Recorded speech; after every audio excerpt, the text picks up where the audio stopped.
Watcha. You're listening to the Disability Program Specialized Services Podcast. Oednoch ITH Gabatonoch Aimee and Trevor Friesen Kia Aimee-Elizabeth Parsons. Ayoko no yayo got someone hajidoganich agawachinch kosha joyo gut kabitagno jotai online conference DPSS. I what March case speech jot ayoko no yayo I shingadao I attention deficit hyperactivity disorder ADHD shingadao at Kopach. So uyayo magam jadwit magwik their personal and professional experiences ko niya ko dapat seizure I should say that ayoko ko gakskot message I jaji duish ko jaji nastutich so jaji we dapat sim ko magoji so ko magoji our professionals jaji wit magwik ito information I tanda jaji we chiko joga wanji uyayo ayaj ADHD ayok I challenges surrounding ADHD, including bedtime routines, diagnosis, kaya medication. Kaya magay kotik min sagoyo kadi mo hikuch. Kata since kumta. Welcome, everyone. My name is Trevor Friesen. I'm a behavior analyst with the DPSS team. And good morning. So my name is Aimee-Elizabeth Parsons. I'm a PPRO on the DPSS team. I'm a caregiver and advocate for individuals with ADHD, and I was also a teacher and a school principal. So on March 19th of 2021, Aimee and I spoke to many of you about attention deficit hyperactivity disorder, or ADHD for short, during the Disability Program's Specialized Services online info sessions. In the last hour of that session, we received and answered several questions related to ADHD. So because there were so many of you participating in that chat, we were not able to get to every question, and some of the questions might need further explanation.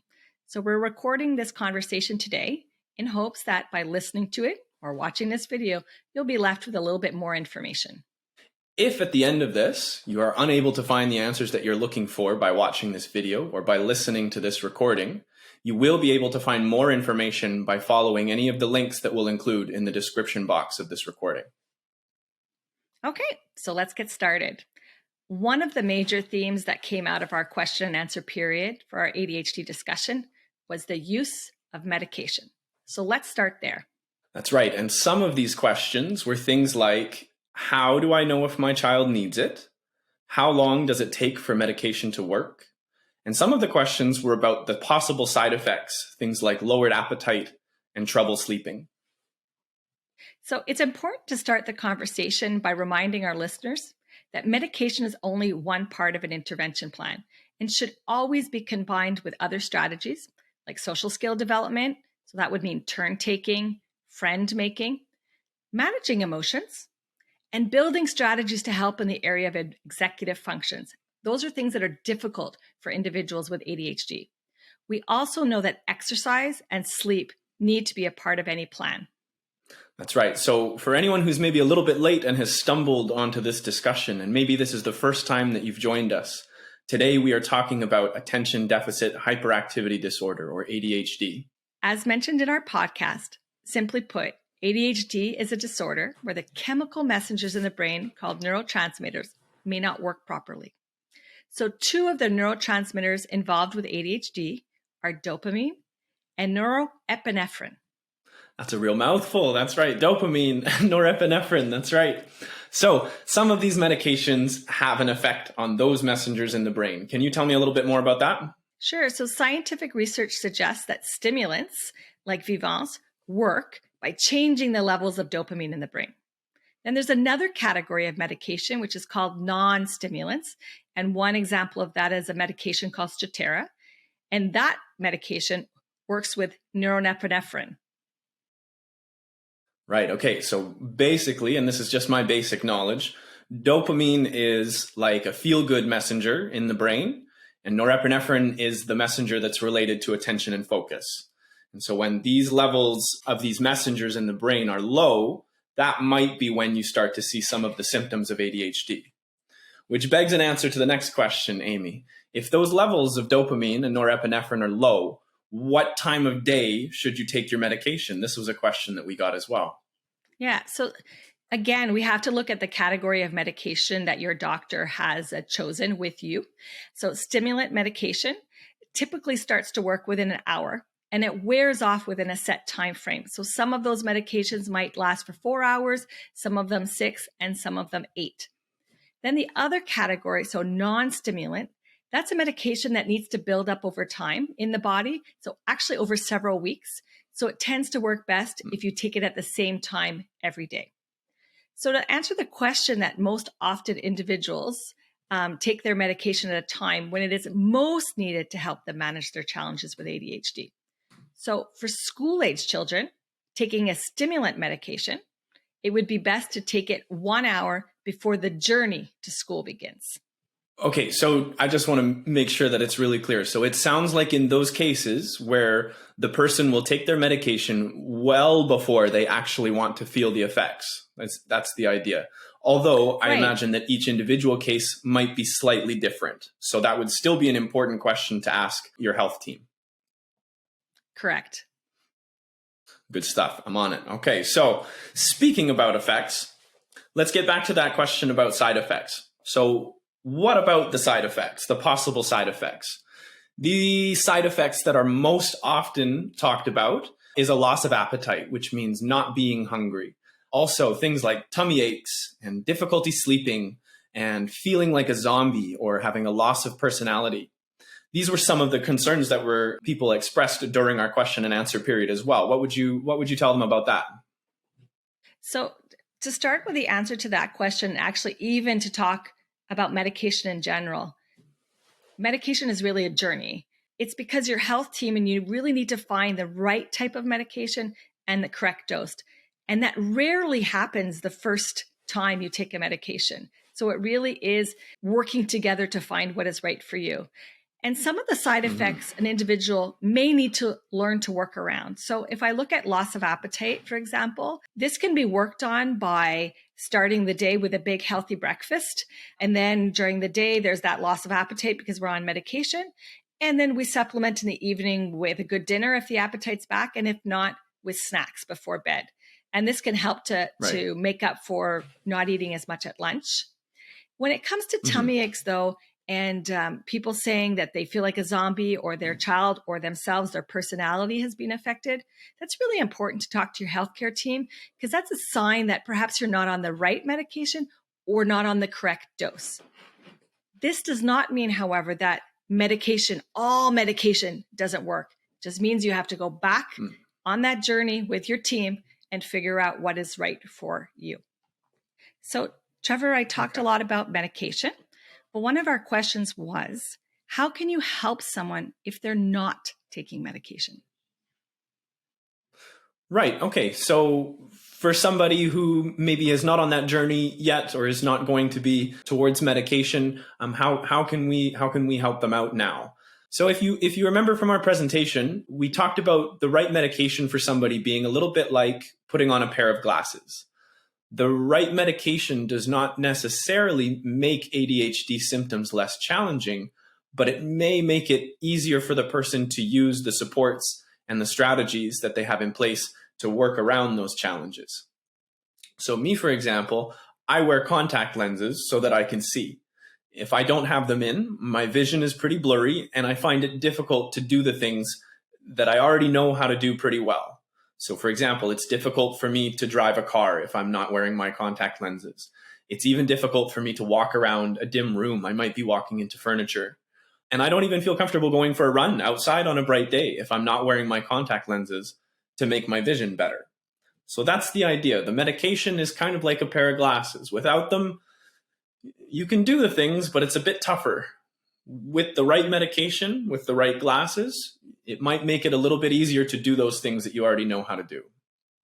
So if you're not comfortable with the idea of medication, some of the other strategies that might be helpful are things like regular exercise and using things to help remind the person of important daily tasks, things like alarms on your phone or text messages right before an appointment or sticky notes or notepads.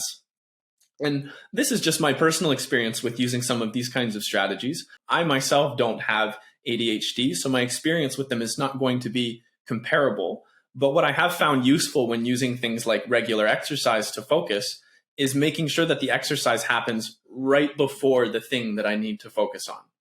So if I'm trying to focus on something in the evening, that exercise isn't going to happen in the morning. I'm going to make sure that that exercise happens right before that thing that I'm trying to focus on. So for example, if I want to sit down and work for 1 hour on my homework at 6 p.m. at night, I might go have a real heavy workout for 1 hour right before. I'll work out at 5, I'll shower at 5:50, and I'm going to sit down and start my homework at 6. Another thing that I like to do, and again, this is just for myself, is I like to leave reminders where it's impossible for me to miss them. So, for example, I might need to remember to take a very specific folder to the office with me. And so the night before, I'm going to put the folder on top of my shoes at the door. That way, when it's time to leave the next morning, I have to physically touch the folder in order to put my shoes on, and it's less likely that I'm going to leave it behind. Again, these are just my own strategies. And remember, the things that might be effective for each person with ADHD, they could be different. Everybody's different. So Trevor, what's really interesting about what you said is it comes into two categories that I wanted to address. So the first one, all those strategies you're using, we can use the term external brain. So putting strategies into place so that it helps our ADHD brain with some of these challenges. So again, external brain is getting some help when our brain doesn't want to help us. So that's a great to share with our audience. Second is when you talked about exercise, well, physical activity stimulates the release of dopamine. So remember when we talked about before that there's a medication that is taken to help with that dopamine production? Well, right there, naturally with exercise, that is a strategy that can help. So great ideas to share. Right. Okay. So our next question, we had a really tough question, okay? But I like it because it makes for good conversation. So someone in the question and answer period had asked about learners with ADHD who have explosive or big emotional reactions. So for example, when they get mad, they might get really mad.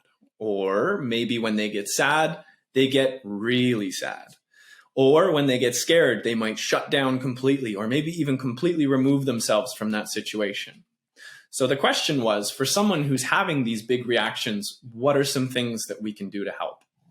Now, I like this question, but it is a really tough one. It's a tough question because the answer for each person is not always the same. And as you can guess, emotions and feelings are not always easy to explain, whether you have ADHD or not.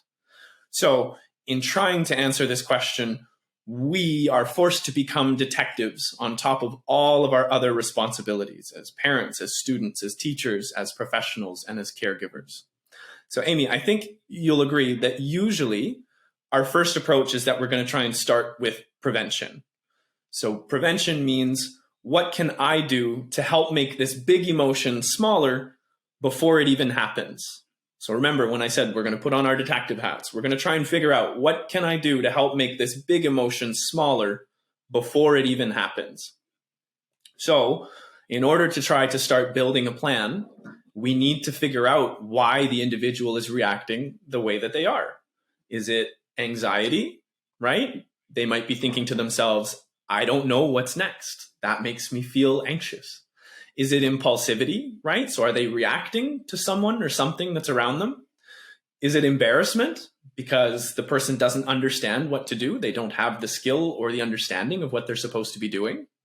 So start by asking these questions first. And if it's appropriate, you might actually be able to ask the person themselves during a quiet moment, not during the big emotion, but at a different time, right? You might be able to actually ask the person.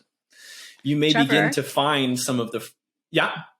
I was just saying that that's great that we're asking questions, because I remember in the classroom, I could see what I thought was the same emotion, perhaps I would see the same thing, that desk go flying, but you're right. Right. Sometimes it went flying because I was nervous, or not me. Sometimes it went flying because of nervous. Sometimes it went flying because I was angry. So really, I'm seeing with my eyes a behavior, but that could be for so many different reasons. So I really like, we're asking questions. We're being a detective. Great. What do we do next? Yeah. And that's a really good point. And remember when I said I really like this question, but it is a tough one because it is complicated. Emotions are complicated, just like you said, but the reasons behind each big emotion, it could be different from time to time too, right? So with your detective hat on and you're asking these kinds of questions, you might be able to figure it out, but you kind of always have to keep your detective hat on because it could change from one situation to the next. No, that's a good a good addition. So I think where I left off there, I was just saying it might be appropriate to ask the person who has those big emotions, but just don't do it during one of the big emotions. You maybe wait for a quiet time later to figure that out. The next step to kind of this putting the puzzles together with our detective hat on is thinking about the last time that this person experienced a really big emotion. So where were you? Where was the person? What was happening right before? What was going to happen later? What was said by you or by someone else? What was happening in the room right at the moment before the big emotion? Was it loud? Was it bright? Were there lots of people? Is there anything about that situation that you could change that you think might make that explosive, that big emotion, a little bit less explosive? So for example, something like a quiet room, right? A quiet room for taking a test. Maybe a learner has some issues with, has some challenges surrounding test taking. So they might be allowed to go to a quiet room to take their test and have a little bit more time. That might be the change that you can make that's going to support that person's challenge that they're going through at that moment. But the detective work is not done yet. Finally, sometimes additional supports will need to be put into place. Even if you figure out all of those answers, there's still going to be work to do. So, for example, things like routines and visual schedules or visual supports. On top of that, even sometimes new skills might need to be taught, or old skills might need to be practiced more often. So, for example, communication, as Aimee said before, turn taking, anger management, and then sometimes all of these things need to happen all together. So again, this is where putting on your detective hat is so important because it won't always be simple to figure out which supports are needed for each different person. Sometimes the right move might be to call in another detective who can help to put the puzzle piece together. So it might be a school resource. It might be community partners like a special needs educator, or it might be DPSS through a clinical advisor in your community. So it's big, right? And it's because it's complicated. But if I had to sum it up kind of in a short phrase or sentence, it would be something like this. By making the world more predictable for learners with ADHD, it's less likely that they're going to be faced with those situations that make them express that fear, that anger, and that embarrassment in such a big way. The predictability and support, it probably won't make those emotions disappear, but it may help for them to be expressed in a bit safer way, not quite as big, if you follow. Yeah, and we're using the word big emotion because there's nothing wrong with anger. There's nothing wrong with sadness. There's nothing wrong with these emotions. What we're talking about is the fact that they're expressed in a big way. They're expressed in a way that might have effects on other people, on their self. So you had finished up with safer way. So safety, and as a previous classroom teacher and as an administrator, safety is super important. While we're being that detective, those big emotions might still be happening.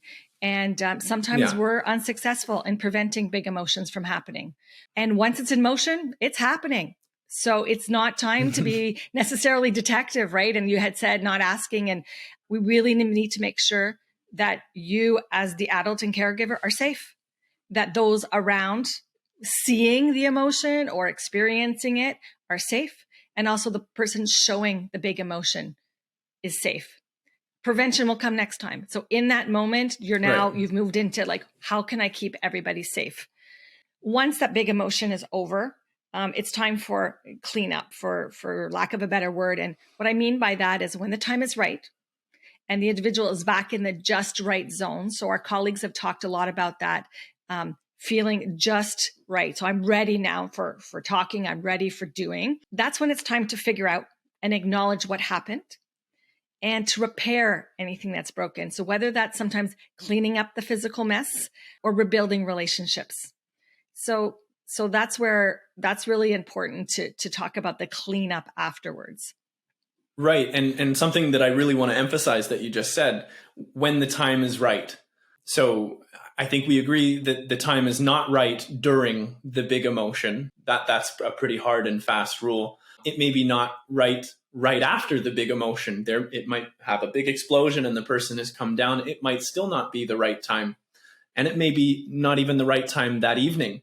It's important to make sure that the individual is ready to listen and for change to take place. But again, that's going to be different for each individual. Mm-hmm. Okay, so our next question that we got, we're still on the topic of, I guess it's not necessarily medication, but in that same theme. Another question we had was about a supplement, actually, called melatonin. So the question was, what is melatonin? And is it a medication like the ones that you talked about already? Okay, so melatonin is a hormone found naturally in the body. So melatonin's main job in the body is to regulate the night and day cycles, or like our sleep and awake cycles. So darkness causes the body to produce more melatonin, which signals our body, okay, it's time for sleep. And light decreases melatonin production and signals the body to prepare for being awake. So it's thought that by adding a supplement, by adding melatonin, we might help individuals with this sleep pattern. Okay. Melatonin is also suggested a lot in the ADHD community. So if you join a support group, a Facebook group, a parent group, or a group with people who have ADHD, that's a word that's going to come up in the community. But like any supplement or medication, it really should be discussed with your healthcare team who really knows everything you're trying, everything you're doing. So they really need to have the full picture. So for me personally, when I discussed using melatonin with the pediatrician for my kids, she said it was okay to use melatonin, but it should be one part of a bedtime routine or a sleep routine. Right. So melatonin, just adding melatonin on its own may not have the effects that you're looking for. It should be part of an overall bedtime routine. It's an addition to that routine you already have in place. Okay, so then let's talk a little bit more about that. What does it mean to have a bedtime routine? My bedtime routine might look very different from someone else's. Okay, so bedtime routines, you're right, will be different from person to person. But some of the key parts that we're looking for are, excuse me, to stop electronics at least 1 hour before bed. So, I mean, that's a whole other topic of discussion we could have about electronics, but really, really, really important that it stopped 1 hour before bed. And for most, it would be out of the bedroom, right? Out of sight, out of mind. So that's our first thing. We're going to stop that. Then these other things, depending on your order, having a snack. So it's important to have a snack. Make sure that we're not waking up because we're hungry or we're not going to bed because we're hungry. For some, it's having a bath or a shower, right? One, it's for hygiene, but we need to do it we're signaling our body, oof, okay, I'm calming down, I'm good. If you're choosing to use melatonin, that might be a good time to slot it in there. And then for others, it's books. So depending on the age in your family, the way you run your household, you could read books to your child. You could be reading the books to yourself, or the individual with ADHD is reading to themselves. Sometimes it's fun just to listen to a story, right? We're not reading, but sure. If you have a storyteller in the family, telling stories. I know with one of my children, we sang our camping songs. We just sort of giggled and just brought ourselves down a little bit. And then having a routine for lights out. What does lights out look like? Is there a night light involved? Is the hall light left on? So these are all suggestions to put together to make a plan. And this will help signal your body that it's time to slow down and it's time to prepare for sleep.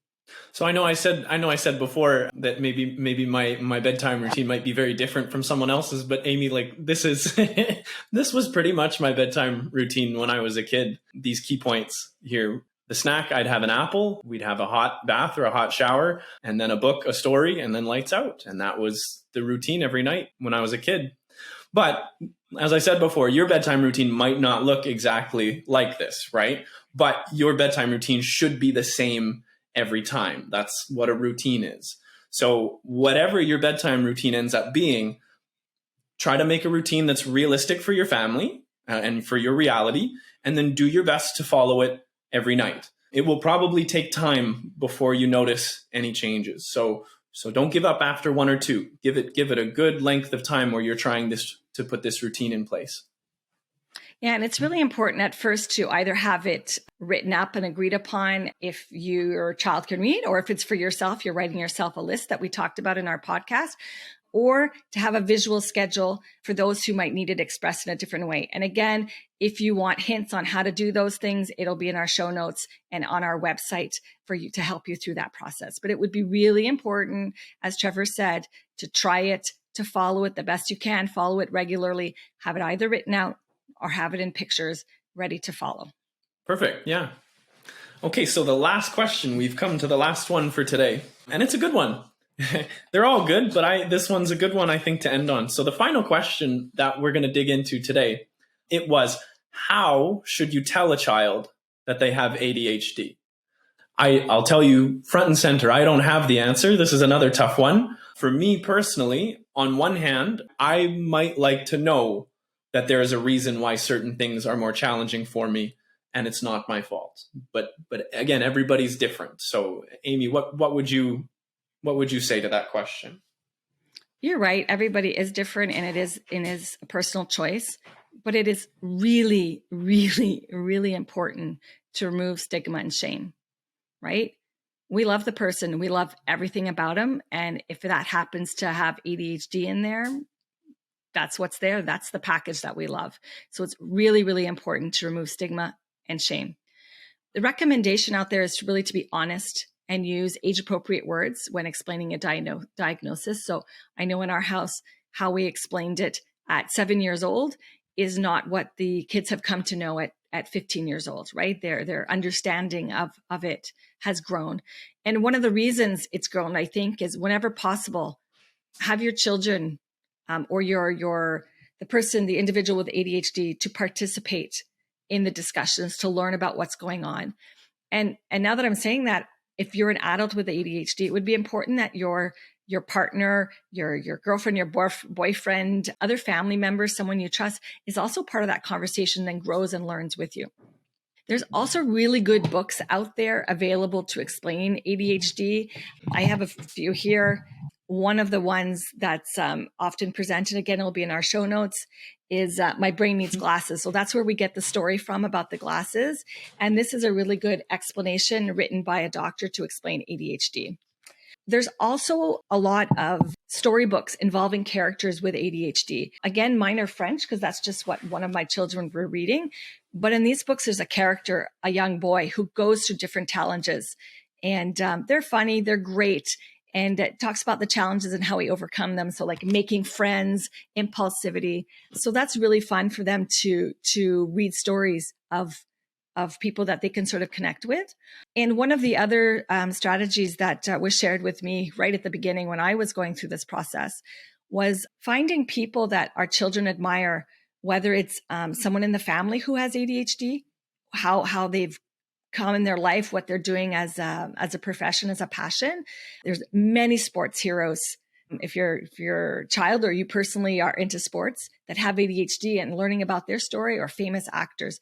So really it's about, yes, it's hard to receive a diagnosis, but that's, again, we talk about it often in our team and in our podcast. That's one part, just one part of who you are. Just like we have colored eyes, just like we have straight hair or curly hair, just like we have different strengths and weaknesses, it's a part. And so really, we need to look at the positives, the strengths, and keep having open discussions. So I guess that's would be how I would answer that question. Thank you. That's great. Thank you very much for joining us to learn more about ADHD, Megawitch, Jim Skumaden. Really appreciate you listening today. And we also want to thank our DPSS team for continued work on having difficult conversations and sharing knowledge out there, and you, the listener, for joining us today. Thank you. Thank you very much for joining us in our discussion on ADHD. Miigwech Jim Skumaden, thank you for listening. Our thanks to the DPSS team and Michael Lotman for their help creating this recording. And to you, the listeners, and to everyone who asked questions, thank you. Thank you. Thanks for listening. You can stay up to date on our new blog posts by following us on Facebook or Instagram. Just search for CHB DPSS. You can subscribe to this podcast in Apple Podcasts, Google Podcasts, Spotify, or your favorite podcast app. Just search for Disability Programs Specialized Services. If you found this episode helpful, we'd really appreciate a rating or a review as well.